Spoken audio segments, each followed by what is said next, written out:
Good morning students. आज हम class 10 में हिंदी सब्जेक्ट में लेसन नंबर 2 बूढ़ी काकी के बारे में समझेंगे। इस लेसन के लेखक का नाम है प्रेमचंद। प्रेमचंद का जन्म सन 1818 में हुआ था और मृत्यु हुई थी 1936 में। हिंदी के उपन्यास सम्राट प्रेमचंद का जन्म उत्तर प्रदेश में वाराणसी के निकट यानी कि वाराणसी के नज़दीक लम्ही नामक गांव में हुआ था। उनका मूल नाम धनपत राय था। शिक्षा काल में ही उन्होंने अंग्रेजी के साथ उर्दू का भी अध्ययन किया था। शिक्षा के समय में, पढ़ाई के समय में उन्होंने अंग्रेजी के साथ साथ उर्दू की भी पढ़ाई की थी। प्रारंभ में वे कुछ वर्षों तक स्कूल में रहे। शुरुआत में थोड़े वर्षों स्कूल में ही वह रहे। बाद में शिक्षा विभाग में सब डिप्टी इंस्पेक्टर रहे। उसके बाद वह शिक्षा विभाग में सब डिप्टी यानी कि नायब इंस्पेक्टर रहे। ठीक है, शिक्षा विभाग में। स्वाधीनता आंदोलन में भाग लेने के कारण उन्होंने नौकरी छोड़ दी।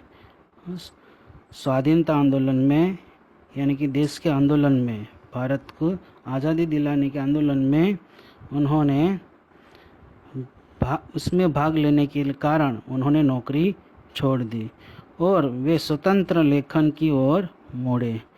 वे हिंदी ही नहीं बल्कि समग्र भारतीय साहित्य के महान व्यक्तित्व हैं। वे हिंदी में ही नहीं बल्कि परंतु समग्र यानी कि सारे भारतीय साहित्य के महान व्यक्तित्व हैं। अपनी आवाज़ जनता तक पहुंचाने के लिए उन्होंने उपन्यास, कहानियाँ और नाटक लिखे। उन्होंने अन्य भाषाओं से अनुवाद किए, अन्य भाषाओं में भी ट्रांसलेशन किया, निबंध लिखे तथा बालोपयोगी साहित्य की रचना भी की। गबन, वरदान, प्रतिज्ञा, सेवा सदन, प्रेमाश्रम, रंगभूमि, कर्मभूमि, निर्मला, कायाकल्प, गोदान, मंगलसूत्र, अपूर्ण उनके उपन्यास है। मानसरोवर 8 भागों में उनकी लगभग 300 कहानियाँ संग्रहित है। प्रेम की वेदी, करबला और संग्राम उनके नाटक है।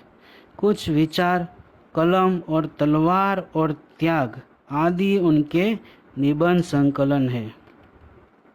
बूढ़ी काकी में प्रेमचंद ने ऐसे दयनीय वृद्धों की अवस्था की ओर हमारा ध्यान खींचा है। इस बूढ़ी काकी के लेसन में प्रेमचंद ने ऐसे दयनीय यानी कि दया आए ऐसे वृद्धों की अवस्था, ऐसी परिस्थिति की ओर हमारा ध्यान खींचा है जिन्हें उपेक्षा मिलती है, यानी कि उपेक्षा यानी कि उदासीनता, तिरस्कार मिलता है और जो जीवन के हर क्षण का आनंद पूर्वक उपभोग करना चाहते हैं। यह मूल कहानी का संक्षिप्त रूप है। ये जो बूढ़ी काकी कहानी है उसका शॉर्ट में यहाँ वर्णन किया है। अब हम लेसन समझेंगे। बुढ़ापा बहुधा बचपन का पुनरागमन हुआ करता है, यानी कि बुढ़ापा है वह बहुधा बचपन का यानी कि बचपन का फिर से वापस आना, पुनरावर्तित हुआ, रिपीट होना, ऐसा भी मान सकते हैं। ठीक है, बुढ़ापा है वो बचपन जैसे फिर से वापस आया हो ऐसा हम मानते हैं। ऐसी ही स्थिति होती है बुढ़ापा में। बूढ़ी काकी में जीभ के स्वाद के सिवा न और कोई चेष्टा शेष थी, यानी कि बूढ़ी काकी में जीभ के स्वाद के सिवा और कोई दूसरी इच्छा बाकी नहीं थी। वही एक इच्छा थी, बस खाना खाना और न अपने कष्टों की ओर आकर्षित करने का और अपने तकलीफ, अपने दुखों की ओर किसी को आकर्षित करना, किसी को दिखाना। रोने के अतिरिक्त कोई दूसरा सहारा ही, और रोने के सिवा कोई दूसरा और सहारा नहीं था। बस एक भूख लगती थी और दूसरा रोना।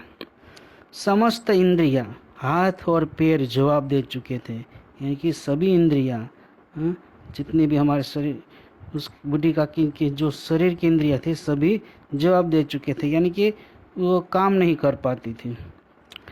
जब भी जमीन पर पड़ी रहती और घर वाले कोई बात उनकी इच्छा के प्रतिकूल करते, भोजन का समय टल जाता या उसकी मात्रा कम होती, भोजन का समय चला जाता या भोजन की मात्रा कम होती, अथवा तो बाजार से कोई वस्तु आती और न मिलती तो वे रोने लगती थी। बाजार से कोई वस्तु आती और उसको बुढ़ी काकी को न मिलती तो वे रोने लगती थी। उनका रोना सिसकना साधारण रोना न था, कोई सामान्य नहीं रोती थी, वे गला फाड़ फाड़ कर रोती थी। उनके पति को स्वर्ग सिधारे बहुत वक्त हो चुका था। बूढ़ी काकी के पति की मृत्यु हुई वो बहुत समय हो चुका था। बेटे तरुण होकर चल बसे थे।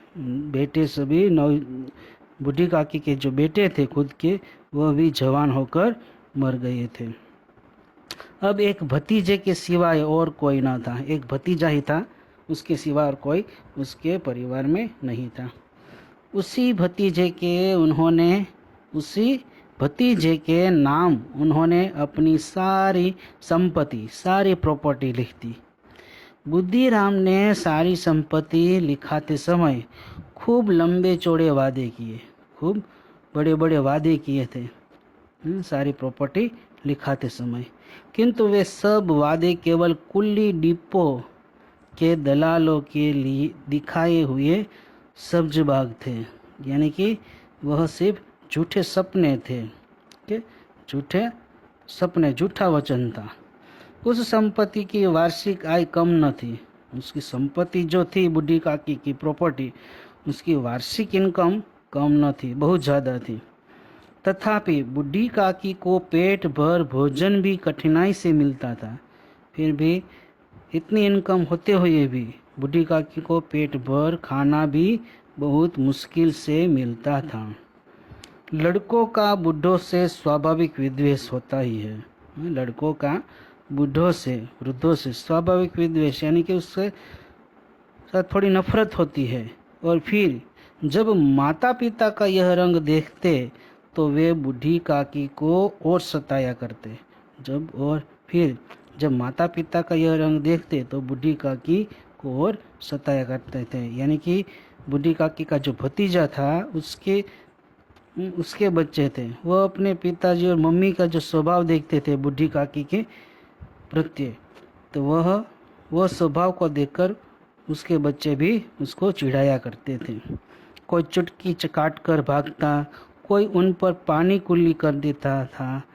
काकी चीख मारकर रोती, परंतु यह बात प्रसिद्ध थी कि वे केवल खाने के लिए रोती है, अतएव उनके संताप और आर्तनाद पर कोई ध्यान नहीं देता था।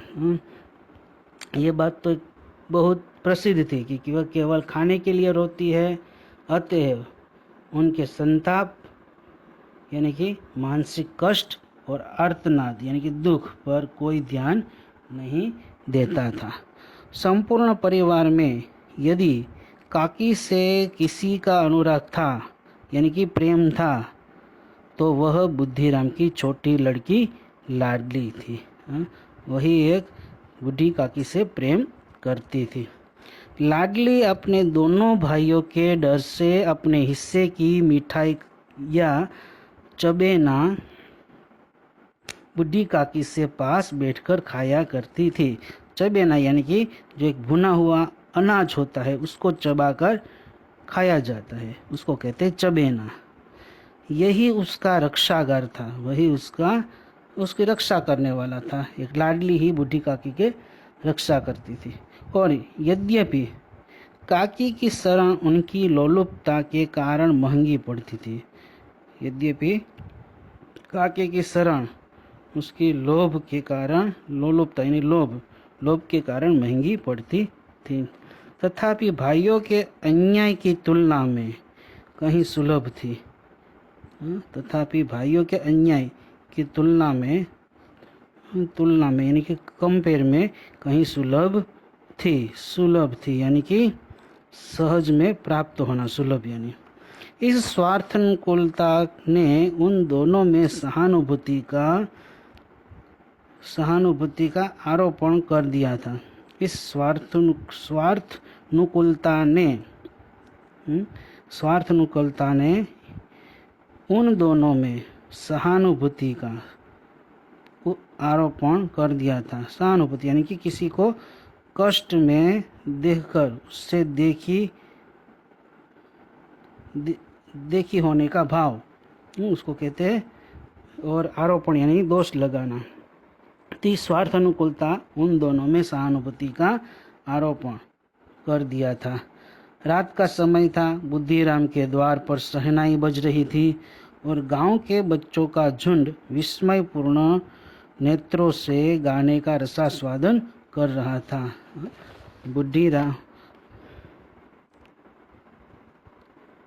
रात का समय था, बुद्धिराम के द्वार पर शहनाई बज रही थी और गांव के बच्चों का झुंड यानी कि ग्रुप विस्मयपूर्ण नेत्रों से, विस्मयपूर्ण यानी कि आश्चर्य से भरपूर गाने का रसास्वादन कर रहा था। आज बुद्धिराम के बड़े लड़के मुखराम का तिलक आया। तिलक यानी कि विवाह की एक रीति रस्म होती है, उसको तिलक कहते हैं। यह उसी का उत्सव है। घर के भीतर स्त्रियां यानी कि घर के अंदर स्त्रियां गा रही थी कुछ गीत और रूपा मेहमानों के लिए भोजन के प्रबंध में व्यस्त थी। रूपा जो थी बुद्धिराम की पत्नी, वह मेहमान के लिए भोजन के व्यवस्था में बिजी थी।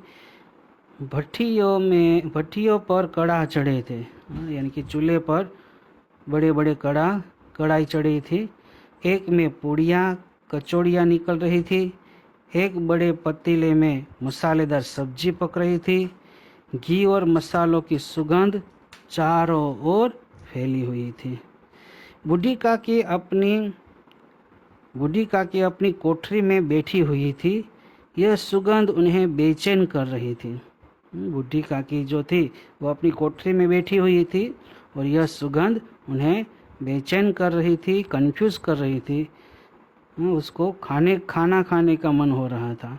वे मन ही मन सोच रही थी, इतनी देर हो गई, कोई भोजन लेकर नहीं आया। मालूम होता है ये सब लोग भोजन कर चुके हैं। यह सोचकर उन्हें रोना आया, परंतु अपशुकन के डर से वे रो न सकी। सभी परिवार में कहीं सभी को अपशुकन लगे, इसलिए वह रो भी नहीं सकती थी। बूढ़ी काकी के कल्पना में पूड़ियों की तस्वीर नाचने लगी। बूढ़ी काकी की आंखों के सामने पूड़ियों का दृश्य आता था बार बार। खूब लाल लाल, फूली फूली, नरम नरम होंगी। कचौड़ियों में अजवाइन और इलायची की महक आ रही होगी। कचौड़ी जो होती है खाने की चीज़, उसमें भी अजवाइन यानी कि अजमा और इलायची यानी एलची की महक यानी कि सुगंध आ रही होगी। एक पूड़ी मिलती तो जरा हाथ लेकर देखती। अगर एक पूड़ी मिलती तो जरा हाथ में लेकर देखती। क्यों न चलकर कड़ा के सामने ही बैठूं। बूढ़ी काकू को ऐसा विचार आता था कि क्यों न मैं कढ़ाई के पास जाके बैठूं। इस प्रकार निर्णय करके बूढ़ी काकी उकड़ू बैठकर हाथों के बल सरकती हुई बड़ी कठिनाई से चौखट से उतरी और धीरे धीरे रेंगती यानी कि धीरे धीरे चलती हुई कड़ा के पास आ बैठी। यहाँ आने पर उन्हें उतना ही धैर्य हुआ जितना भूखे कुत्ते को खाने वाले के सम्मुख बैठने में होता है। धीरे धीरे वह उकड़ू बैठकर कड़ा के पास जाती है और यहाँ आने पर कड़ा के पास आकर उन्हें उतना धैर्य हुआ यानी कि धीरज हुआ, इतनी शांति हुई कि जितना भूखे कुत्ते को खाने वाले के सम्मुख, खाने वाले के सामने बैठने में होता है। तो स्टूडेंट्स, अगला पेज में अगले दिन समझाऊंगा, ठीक है।